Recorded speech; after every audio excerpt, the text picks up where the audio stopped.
This is the first review I've ever done where I don't know the price of the product before I listened to it and evaluated it, and we're going to find out how much it costs together so that I can be either surprised or disappointed. Sit down, grab a cup of coffee, and let's figure out if my judgment is remotely accurate when it comes to the cost of hi-fi products.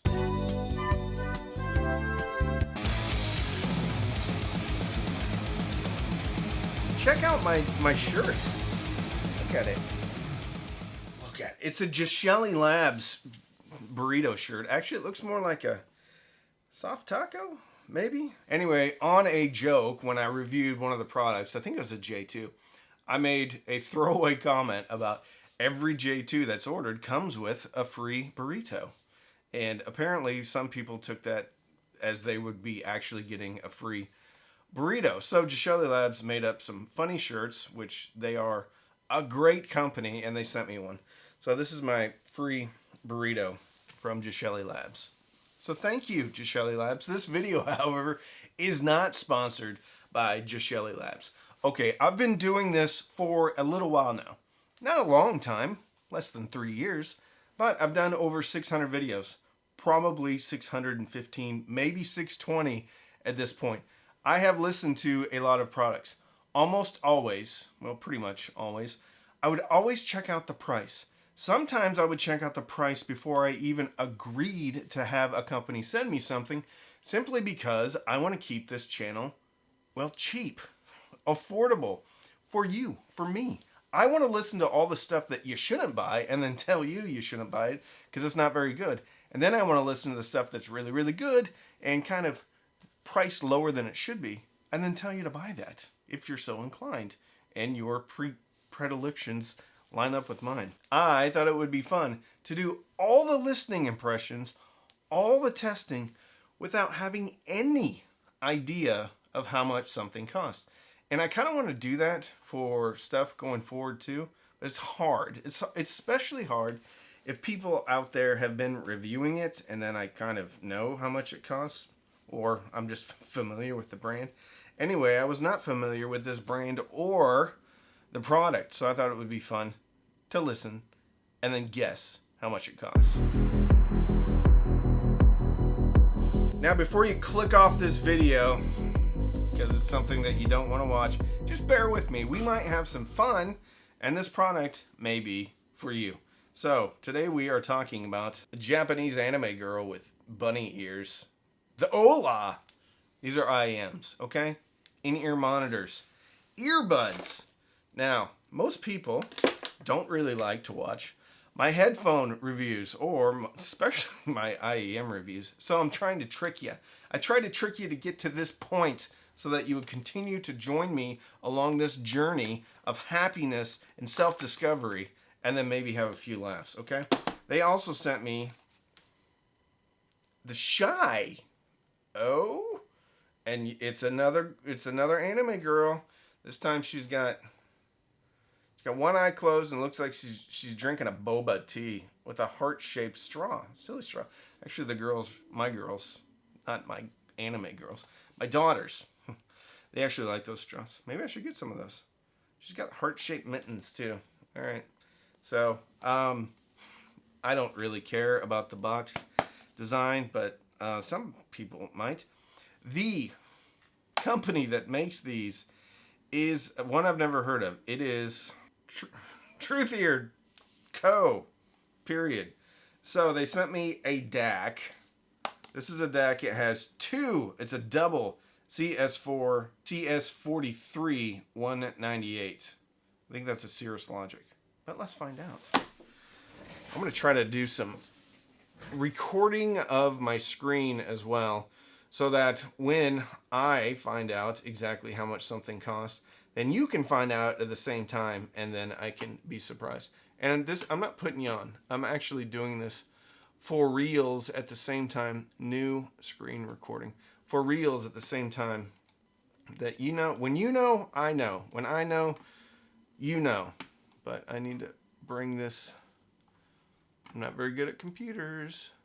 I need to bring this over to screen number one. All right, so this is a CS43 198 DAC chip. I think it's a Cirrus Logic. Cirrus Logic, yeah. All right, so it's dual Cirrus Logic chip, which is kind of cool because most chips are either Sabre or AKM. Occasionally Burr Brown. It'd be cool to have a Burr Brown dongle DAC. I don't know if that's going to happen though. All right, so this dongle DAC has 4.4 pentagon and a 3.5 millimeter jack, and it has kind of a, I don't know what you call it. I think it's going for like a fake leather, probably not real leather. Feels pretty solid. There's a little screw right here.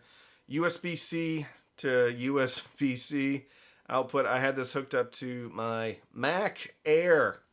It's a little laptop. And then on the side, there's one LED, and then there's a volume up and volume down. Like I said, I know nothing about this except for what it sounds like. All right? So that is the Shio. The Ola. 3.5 millimeter jack, and it comes with twisted cable here. So it's not braided or anything else. So I don't know if they're going for the braided look or if they just twisted it. Here's where it splits out. And you have one of these, which is kind of cool. So you slide this up, and then your IMs don't get tangled up. 5 foot, so it's a 5 foot cable.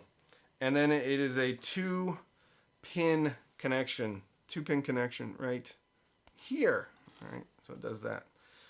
You can spin these around, but you only do it once. So you just put the 2-pin in here. There's a bit of a recess where it goes in, so keep that in mind. These are made out of plastic, but it's not the shiny, really kind of cheap feeling plastic. It's got a matte finish, and it feels a little bit softer to the touch than some, let's say, KZ that are really hard. Nothing wrong with KZ IEMs. Actually, some of them sound really, really good.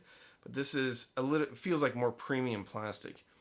And I will take off those things. So it's got a pretty large, I call it a mouth. I don't know what you call it.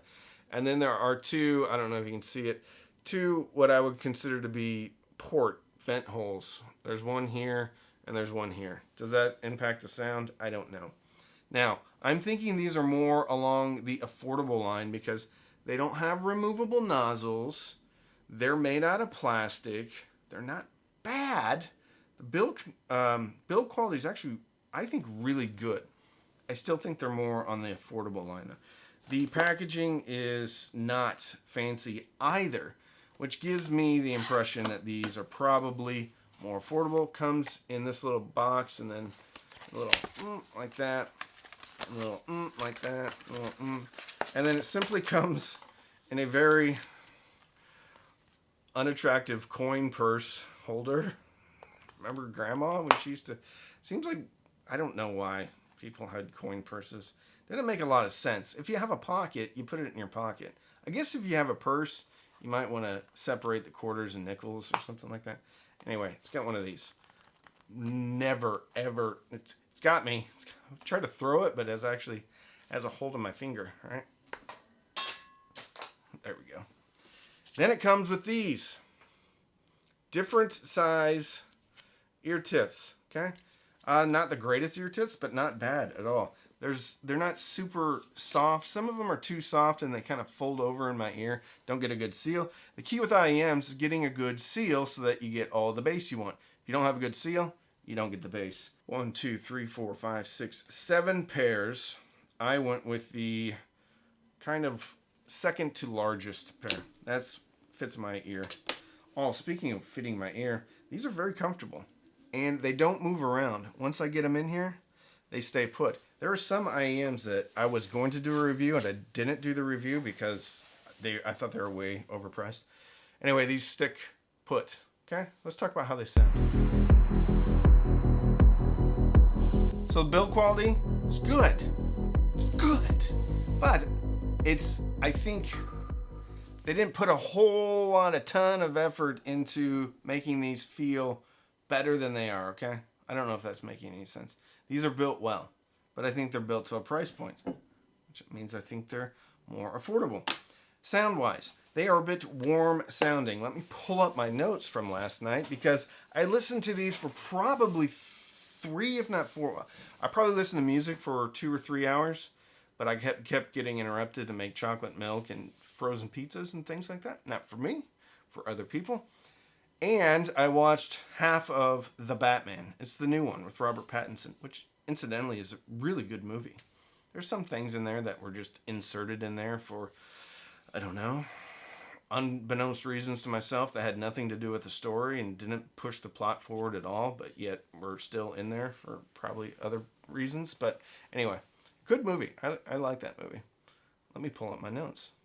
Oh, I'm still recording this screen. All right, let me stop recording this screen. More Human Than Human. A little band called White Zombie, which I saw in concert in 1995. Not good. I saw Rob Zombie recently, last year. Still not good in concert. He's entertaining, but he's not very good. 40 Seconds. When the drums come in, there is a big thump. However, I feel like it's a touch overbaked, so I think there's a bit of a boost here in the upper bass. However, the tambourine at the beginning of that is very clearly defined. The overwhelming sounds, I don't know, profile of this, titch on the warm side, very organic, very natural sounding, but doesn't have there's clarity missing in the mid-range, and then there's air missing on top. Okay, so what? This is my jazz track. Separated and natural sounding, a little bit lacking in the cymbals, again, on the air, but it sounded great. It was engaging. Could be because this track is so well recorded. I'm not a huge jazz fan, and I hardly listen to any jazz except for this track. For you all, but they sounded good.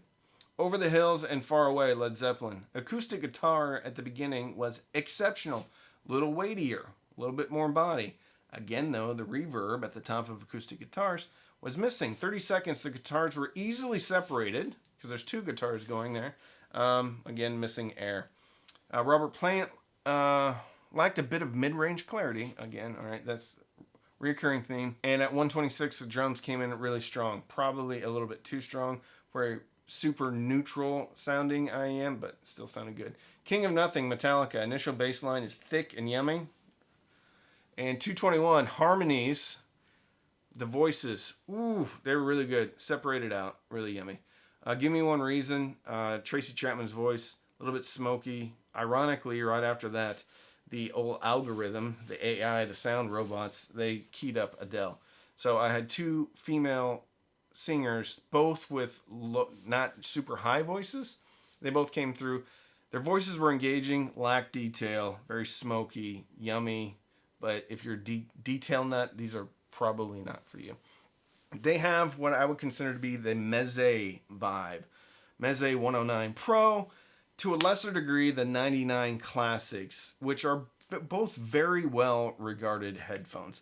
Has that kind of vibe to it, but a little bit more neutral. These sound similar to the 109 Pros. I'm not saying they sound exactly like the 109 Pros, depending on their price.